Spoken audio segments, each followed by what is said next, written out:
Porque vocês estão sabendo, né, que agora o Ministério Público mandou investigar Flávio Bolsonaro por um suposto envolvimento no rombo dos aposentados.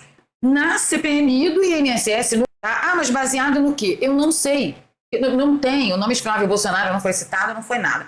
Mas no fundo, a gente sabe o que eles estão tentando, né? Dentre muitas coisas que a gente vai falar do STF hoje, infelizmente a gente tem que continuar falando do Judiciário. Eu tenho que contar primeiro para vocês que o Alexandre de Moraes, como estava muito triste ontem, foi um dia de muitas emoções, ele mandou prender o cacique Sererê, que a tornozeleira eletrônica parou de emitir o sinal. Enquanto o Oruan, o filho do Marcinho VP, que é metido aí a rapper, trapper, a tonga da mironga do caboletê, continua solto e desaparecido, sendo que sua tornozeleira eletrônica parou de emitir sinais no dia 5 de dezembro. Hoje é 5 de fevereiro e Oruan continua solto, bem guardado, longe dos tentáculos nada auspiciosos do ovo que tudo vê. Por falar em Marcinho VP, vocês sabiam que o tio de Oruan, o irmão de Marcinho VP, assumiu a presidência do PSDB em Belford Roxo, aqui no Rio de Janeiro? Tudo bem, o partido voltou atrás, mas que ele assumiu a presidência, ele assumiu. Acho que ficou em torno de 8 dias. Fica comigo que eu vou te contar tudo. Quando eu li a matéria, eu falei, gente, que fase? Que fase desse PSDB? Era só o que faltava, né? O irmão de um dos maiores traficantes do Rio de Janeiro assumir a presidência de um partido. Olha, que coisa emocionante.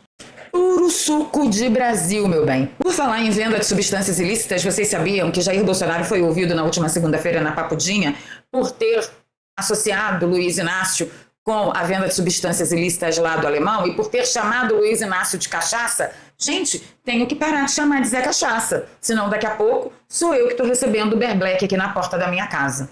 Pois é, deve ter sido por isso que o irmão do excelentíssimo ex-ministro da Justiça e ex-ministro do STF, Lewandowski, disse que no Brasil não tem lei e não tem justiça. Mas a gente ainda tem que comentar sobre a treta de Santa Catarina. Ontem à noite, Carol Detone veio a público e informou a sua saída do PL. Parece que a candidatura dela ao Senado por Santa Catarina pelo PL foi para o vinagre. Parece que Valdemar da Costa Neto roeu a corda e justificou dizendo que ele tem acordos que ele precisa cumprir com o PP de Ciro Nogueira, que deu uma grande banana para a salvaguarda de Bolsonaro. Fica comigo até o final do vídeo, vou pedir o seu like logo agora no início, que é bastante importante para a gente. Se você é novo por aqui, dá uma chance, poxa, se inscreva, ative o sininho. A gente está todos os dias aqui, de segunda a segunda, trazendo todas as notícias mais picantes da política brasileira e a política internacional para manter você sempre muito bem informado, trocando sempre miúdo. E se você já é inscrito no canal, dá uma revisada na sua situação aí, porque o preço da liberdade é eterna vigilância. E se você acha que esse trabalho tem alguma relevância, que é importante, ajuda a gente a levar a nossa voz mais longe. Põe aí o link do nosso vídeo nas redes sociais, nos grupos de Telegram e Zap que você usa, enquanto Luiz Inácio não implanta a internet vertical, BRICS Cable, direto com a China. E aí, meu bem, você vai ver realmente o que é uma ditadura cruenta. Bora para a pauta. Vocês lembram que a principal desculpa desse povo do Centrão para não apoiar Flávio Bolsonaro era a sua rejeição? Pois é, pode tirando o cavalinho da chuva, pode enfiando a violinha no saco, porque a rejeição de Flávio Bolsonaro está 10 pontos percentuais abaixo do que a rejeição de Lula. E quem informou foi a CNN Brasil, noticiando uma pesquisa feita pelo Meio Ideia, onde Lula foi rejeitado por 44% dos eleitores e Flávio rejeitado apenas por 34%. Brava gente, a coisa mudou. Deve ser por isso que o governo do Zé Cachaça está enfiando os pés pelas mãos, fazendo um monte de coisa errada. E a gente, como que a gente fica? A gente pega a pipoca e deixa ele continuar fazendo. Só dá notícia para os amigos. O inimigo deixa continuar errando. Ontem, por volta das 14 horas, o índio Sererê foi preso a mando de Alexandre de Moraes. Eu vou ler o post do Incorruptos para vocês. Diz que Moraes mandou prender o cacique, né? Segundo Moraes, ele descumpriu medidas cautelares e ficou sem sinal da tornozeleira eletrônica. Sererê estava em prisão domiciliar. Enquanto isso, o Oruan segue foragido por violar a tornozeleira eletrônica e manter sinal desligado desde 5 de dezembro de 2025. E vocês lembram, né? Por que Jair Bolsonaro, teoricamente, foi preso? Por que ele foi preso? Porque ele tentou violar a tornozeleira eletrônica na prisão domiciliar. Deixa eu mostrar para vocês o que a secretária de administração penitenciária, Dona Maria Rosa, disse em entrevista ao Balanço Geral sobre tornozeleira eletrônica de Oruan. Deixa eu mostrar aqui para vocês. Desde o dia 5 de dezembro de 2025, a tornozeleira dele está fora do ar. Então, peraí, então não é nem janeiro, é dezembro. Dezembro. A gente está caminhando, então, dezembro, janeiro, fevereiro, para o segundo mês sem monitoramento do Mauro, sem monitoramento do Oruan. Sem monitoramento.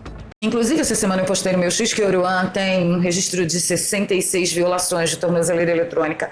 Mas como que esse moço está solto ainda? Alguém pode me explicar? Deixa aí nos comentários para mim, mas explica com jeitinho, tá? Eu comentei com vocês que o tio de Oruan assumiu a presidência do PSDB lá em Belfor Roxo. Tudo bem que o partido voltou atrás, mas eu quero ler a matéria para vocês. Direção estadual afastou o dirigente em Belfor Roxo ao descobrir vínculo familiar com o traficante. Olha, quer dizer então que o partido tinha um filiado, que já não é de hoje, tão importante a ponto de estar apto a assumir a presidência, de fato assumiu, e aí o partido vem dizer que não sabia do vínculo do parentesco dele, vínculo familiar dele com o Marcinho VP. Ah, gente, olha, caixão e vela preta. A matéria diz que o PSDB no Rio de Janeiro voltou atrás e decidiu afastar Cristiano Santos Hermógenes do cargo de presidente municipal do partido em Belfor Roxo. A mudança aconteceu depois que veio a público o parentesco de Cristiano com o traficante Márcio dos Santos Nepomuceno, conhecido como Marcinho VP. A decisão foi comunicada pelo presidente estadual da legenda, o deputado federal Luciano Vieira, que afirmou não ter conhecimento prévio da ligação familiar. Abro aspas para o Luciano. Eu não sabia que ele era irmão do Marcinho VP. Fiquei sabendo por conta da reportagem. Fecho aspas. E você acredita se quiser. Bora para Santa Catarina? Vamos lá. Vamos falar de Carol Detoni, que ela avisou que vai sair do PL, provavelmente ela vai para o Novo. Tá? E a CNN noticiou assim, ó. Preterida por Valdemar, deputada decide sair do PL. Carol Detoni comunicou ao partido ontem que vai se lançar ao Senado pelo Partido Novo. Eu destaquei aqui um trecho importante que diz que, segundo relatos, Valdemar da Costa Neto foi muito claro ao falar que tem acordos para cumprir com Ciro Nogueira, presidente do PP. No Rio Grande do Sul, o partido se afastou do governo de Eduardo Leite e está próximo de uma coligação com o PL. Carol Detoni deve acertar sua ida para o Novo nos próximos dias. O Novo garantiu, né, a vaga dela no Senado pelo Novo. Valdemar da Costa Neto chegou a oferecer a Detoni a liderança do partido na Câmara, caso ela topasse disputar novamente como deputada federal pela legenda PL. Antes de vocês saírem xingando por aí, antes de vocês reclamarem muito de Valdemar da Costa Neto e tal, gente, olha só.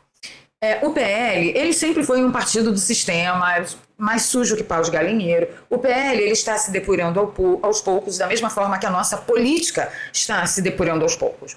Né? Não dá para pegar o Titanic e dar uma virada de 180 graus. É impossível, é grande demais, tem muita gente, tem muitos interesses, tem que ser aos poucos. E por que eu estou fazendo essa salvaguarda para vocês em relação ao Valdemar? Gosto dele? Não gosto.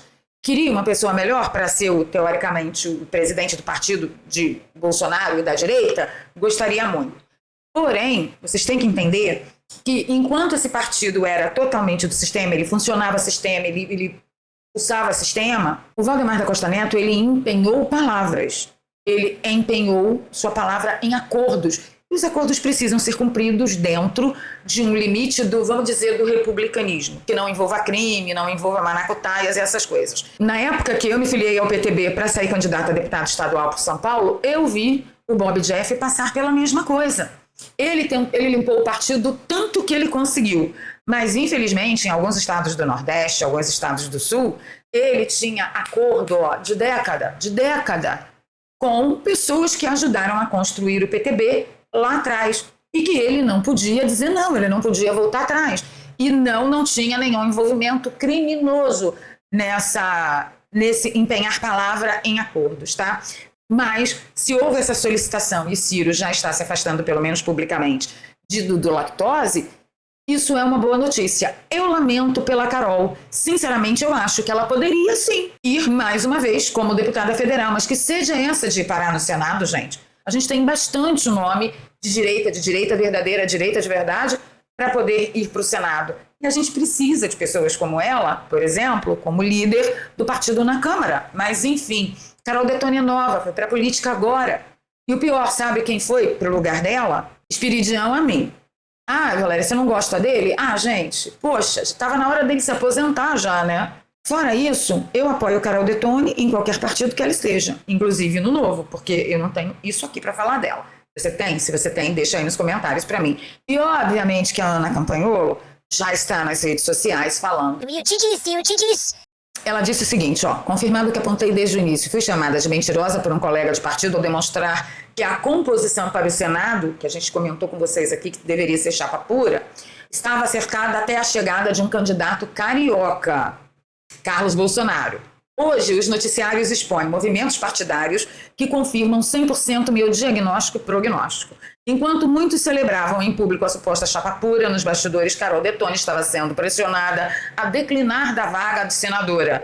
Detone fora é a única configuração possível em que a candidatura importada não implode os acordos firmados previamente pelas lideranças nacionais. Ela está falando do abraço em Carlos Bolsonaro, do PL, em Santa Catarina, em Carlos Bolsonaro. Mas Carlos Bolsonaro também já deu indícios de que parece que não foi muito bem assim, não. Gente, então foi por isso que Michele Bolsonaro ontem colocou nas redes sociais que ela apoiaria Carol Detone em qualquer partido. Agora a gente está entendendo, parece que a coisa lá em Santa Catarina estava no formato pega fogo cabaré. A Elisa Brown deu uma opinião também. Ela disse que no Partido Liberal já não se trata de divergência pontual. Há um movimento político em curso. O PL Mulher silencia diante da indicação de Jair Bolsonaro à candidatura presidencial de Flávio Bolsonaro. Em política, silêncio é posição. Em Santa Catarina, as críticas constantes e infundadas da presidente do PL Mulher local a Carlos Bolsonaro não são acaso. Ataca-se primeiro o entorno para depois esvaziar o centro. É reorganização de poder. É uma desleal disputa interna. É mais uma facada em Jair Bolsonaro. E os fatos estão falando mais alto do que os discursos. Guardem isso. Guardem isso. Parece que a gente ainda vai saber de muita coisa que está rolando debaixo dessa ponte da Dinamarca. Jesus Cristo. Vamos falar de CPMI do INSS, que está sofrendo uma baita de uma resistência. Parece que os caciques, né? O cacicão da Câmara e o cacicão do Senado querem acabar com a CPMI do INSS e impedir a abertura da CPMI do Banco Master. Eu fiquei sabendo ontem que o PT resolveu abraçar a CPMI do Banco Master e só para blindar Lula. Eu não sei por que Lula precisaria ser blindado, já que ele jura de pé junto e o PT também, que ele não tem nada com isso, nunca teve. Mas enfim, vamos voltar aqui para a CPMI do INSS, porque o relator ele fez pontuações importantes a respeito de indícios documentais do envolvimento de Lulinha, filho de Luiz Inácio Cachaça da Silva, com o careca do INSS. E ele falou ipsis literis. E quem deu a notícia, pasme, foi o SBT. Oi, deputado, boa tarde, tudo bem? Obrigado pela entrevista. Eu queria saber do senhor o seguinte, o que na CPI até agora tem de suspeita contra o filho mais velho do presidente Lula, o Lulinha? Qual a razão e se há razão, né, para ele ser convocado, prestar esclarecimentos? E também o que há em relação ao Flávio Bolsonaro, que o PT parece que apresentou um requerimento de convocação também, de esclarecimento, pelo fato de uma pessoa ligada ao Flávio, ela ter um parente também que tem ligações com o chamado careca do INSS. O que há, deputado, em relação a esses dois casos? Olha, em relação ao Fábio Luiz, desde o início dos trabalhos da CPMI, já havia notícias do relacionamento dele com o careca do INSS. Com o desenrolar das investigações, isso foi além. Teve testemunha falando de recebimento de recursos na ordem de milhões de reais. Teve depoimento e documentos mostrando que esses recursos realmente entraram na conta de determinada pessoa. No caso, a Roberta Luxig. Teve troca de mensagens da Roberta com o próprio careca do INSS, se referindo pelas mensagens ao filho do presidente da República. Lulinha, ele mantém um relacionamento com o careca do INSS, viajou junto no mesmo avião, teve a passagem paga pelo careca do INSS para Portugal. Eles vinham fazendo uma parceria forte. Há indícios que houve movimentação de dinheiro e por isso nós precisamos aprofundar, ou para comprovar definitivamente a culpabilidade ou para inocentá-lo. Não dá para ficar no meio do caminho com essa blindagem que vem sendo feita pela base aliada do governo. Em relação a Flávio Bolsonaro, a primeira vez que eu ouço o nome dele nisso aí, relacionado a um pedido do deputado Rogério Corrêa, do PT de Minas Gerais. Confesso que eu ainda não li o conteúdo, mas em nenhum documento, em nenhuma testemunha cita o nome de Flávio Bolsonaro. CPMI, ela tem que ter o equilíbrio necessário para não fazer cortina de fumaça. Estamos tentando levar a CPMI adiante, sob a presidência do senador Carlos Viana, respaldando aquilo que tem fundamento. O que não tem fundamento, o senador não tem colocado nem em votação. Porque vocês estão sabendo, né, que agora o Ministério Público mandou investigar Flávio Bolsonaro por um suposto envolvimento na CPMI do INSS, no rombo dos aposentados. Tá? Mas baseado no quê? Eu não sei. Não tem, o nome de Flávio Bolsonaro não foi citado, não foi nada. Mas no fundo, a gente sabe o que eles estão tentando, né? Aí ontem foi um chororô danado lá no STF, com Alexandre de Moraes reclamando que juiz não pode fazer mais nada, como se ele fosse juiz, mas tudo bem. Que juiz não pode fazer mais nada, que não pode ter negócios terceiros, que não pode isso, não pode aquilo. Estão numa resistência absoluta contra o Código de Ética, diz que a lei já é suficiente e que, por exemplo, no STF, juízes não julgam casos em que parentes sejam advogados ou partes. O Vinícius perguntou, então Moraes está garantindo que ele se declarará impedido de julgar o escândalo espetacular do Banco Master? Vinícius, vou responder para você, meu amor. Ele já resolveu esse problema. Ele pegou o caso e entregou na mão de Totó das Candonga. Pronto. Agora, o problema é que Totó das Candonga, visto que ele tem um envolvimento com os resorts e tal, também não poderia cuidar do caso. O Totó das Candonga não deveria nem estar com o caso no STF. Mas razão para esse imbróglio todo deve ter mesmo o irmão do excelentíssimo ex-ministro da Justiça e ex-ministro do STF, Lewandowski. O irmão dele, o Luciano Lewandowski, disse, abro aspas, no Brasil não existe lei nem justiça. Fecho aspas. Gente, já imaginou você, um alto magistrado, ouvir que seu irmão está dizendo que no país onde você é um alto magistrado não existe lei nem justiça? Sim, o irmão de Lewandowski deve ter muita razão, dado o que aconteceu com Jair Bolsonaro na última segunda-feira, que foi ouvido na Pagodinha, supostamente por ter associado Luiz Inácio à venda de substâncias ilícitas do Complexo do Alemão. A matéria é da Júlia, do Alibi, e eu destaquei aqui uns trechos, né? Diz que a investigação apura se Bolsonaro cometeu calúnia ao imputar a Lula falsa associação com a venda, né, de substâncias ilícitas no Complexo do Alemão. As declarações do ex-presidente são de março de 2025 e fazem referência a um episódio em que Lula foi a um evento no Alemão e usou um boné com a sigla CPX. Naquela época, circularam nas redes sociais informações falsas de que CPX seria uma referência a uma facção criminosa. O que os organismos de fact-checking alegam? Que CPX quer dizer só Complexo do Alemão. Só que aqui no Rio de Janeiro, os próprios moradores do Complexo do Alemão dizem que CPX quer dizer outra coisa. Em todo o Rio de Janeiro, quando você fala CPX, qualquer morador do Rio de Janeiro, não precisa nem ter nascido aqui, quem mora aqui pelo menos há mais de 6 meses sabe, ou pelo menos declara, que CPX quer dizer outra coisa, além de Complexo do Alemão. E aí eles destacam também, né, um post de Bolsonaro chamando Lula de cachaça. Enfim, o inquérito foi aberto a pedido de quem? Do Ministério da Justiça. Ministério da Justiça esse que Lewandowski ocupava. Então o irmão dele deve estar coberto de razão, né?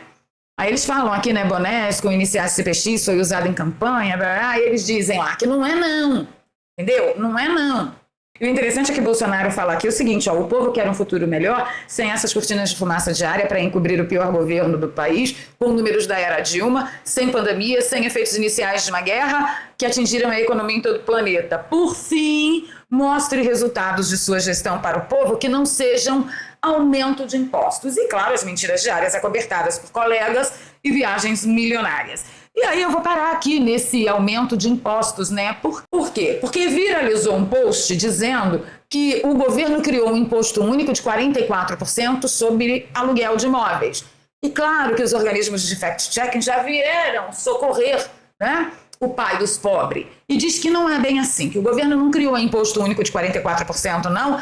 Porém, este percentual pode ser sim atingido com soma de taxas. Portanto, se você é um senhor, uma senhora que trabalhou a vida inteira para comprar e construir seus imóveis, para garantir uma velhice mais ou menos tranquila, porque vocês já sabiam que a aposentadoria que vocês também pagaram a vida inteira, que era bom mesmo, vocês não iam heavy no final da vida, e aí quiseram garantir com os aluguéis dos imóveis que vocês pagaram a muito custo, que muito suor, construíram com muito suor, para deixar também alguma coisa para os seus filhos não precisarem começar do zero nesse país destruído.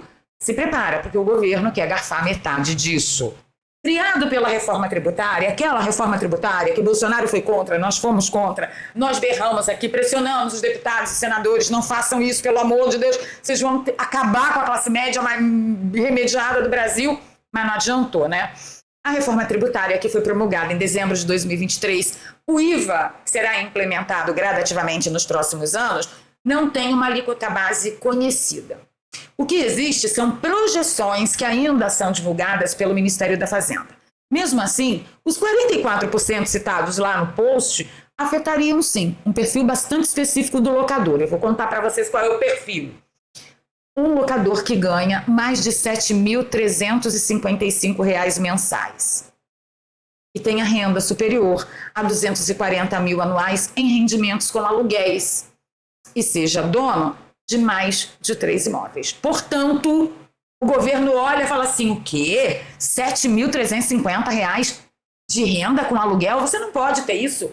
Cadê a minha parte? É nesse naipe, gente. É nesse naipe que está o Brasil.